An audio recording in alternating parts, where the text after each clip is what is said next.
Alors, Web.travel, c'est une structure, une petite start-up dont l'objectif est de développer un système en fait informatique SAS qui a pour objectif lui-même de permettre aux professionnels du tourisme de comprendre les attentes et les envies de leurs internautes en temps réel et de tous les internautes, même ceux qui ne sont pas connectés, pour leur proposer finalement une version du site web totalement individualisée, totalement personnalisée. À chaque internaute sa page d'accueil, à chaque internaute ses contenus, à chaque internaute ses produits, etc. Voilà un petit peu notre objectif. Alors nous, on est des Gaulois, on a toujours tendance à résister à l'envahisseur, et je parle ici des grosses plateformes, TripAdvisor, Airbnb, Booking. Un exemple, on l'a tous fait, partir en voyage et puis essayer de trouver un hôtel ou un resto, on va tout sur TripAdvisor, et puis on se retrouve avec une liste de 100 000 restaurants à Rome, par exemple, et finalement c'est hyper compliqué de choisir, alors que finalement, si la plateforme s'intéressait un petit peu à nos attentes, à nos envies, je suis vegan, je suis bio, je suis local, etc., ben, elle pourrait nous proposer, nous balancer une liste de 10 possibilités qui nous correspondraient totalement.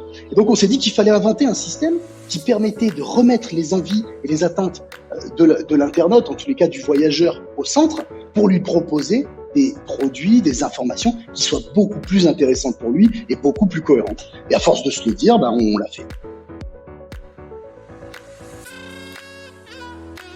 Ah, franchement, ça c'est une question qui tombe à pic. Je spoil un peu mon plan com pour vous, mais durant cette période qui a été hyper critique pour les professionnels du tourisme, on a réalisé une grande étude sur quand même 2 millions d'internautes, plusieurs dizaines de sites internet de professionnels du tourisme, pour comprendre en fait comment les habitudes d'achat, les habitudes de navigation s'étaient modifiées.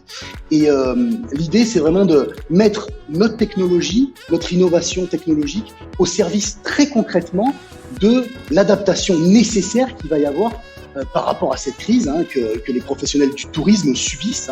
Et donc, il va falloir une adaptation. Et donc, l'idée, c'était vraiment de les aider par une grande étude. Donc, on la distribuera en plus gratuitement. Donc, ça, c'est vraiment la suite. C'est vraiment l'actualité qui va sortir très prochainement. Et je vous le donne en avant-première.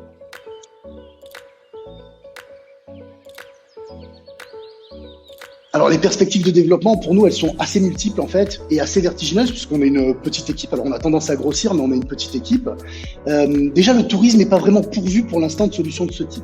On a beaucoup d'analytiques, mais très peu de concret. Nous, c'est vraiment l'analyse, la compréhension pour l'action derrière et pour que ces professionnels-là puissent agir directement sur leur site internet. Ça, c'est la première chose. Ensuite, on s'aperçoit de plus en plus qu'on a d'autres secteurs qui viennent nous voir en nous disant oui, mais cette compréhension, moi, de l'internet en temps réel, elle m'intéresse aussi dans mon secteur, la cosmétique, l'immobilier, ce genre de choses. Et donc, on s'aperçoit que finalement, on va pas être focalisé seulement forcément sur le tourisme, bien que les opportunités soient vraiment conséquentes dans ce secteur-là, mais certainement, on va être appelé à continuer notre évolution sur d'autres secteurs et d'autres industries.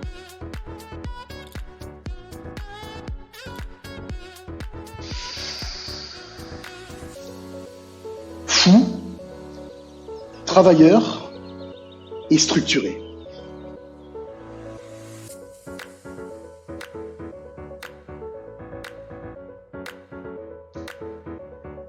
Un pari, une aventure et 3 collègues complètement différents. Mais ça fait pas 3 mots, ça.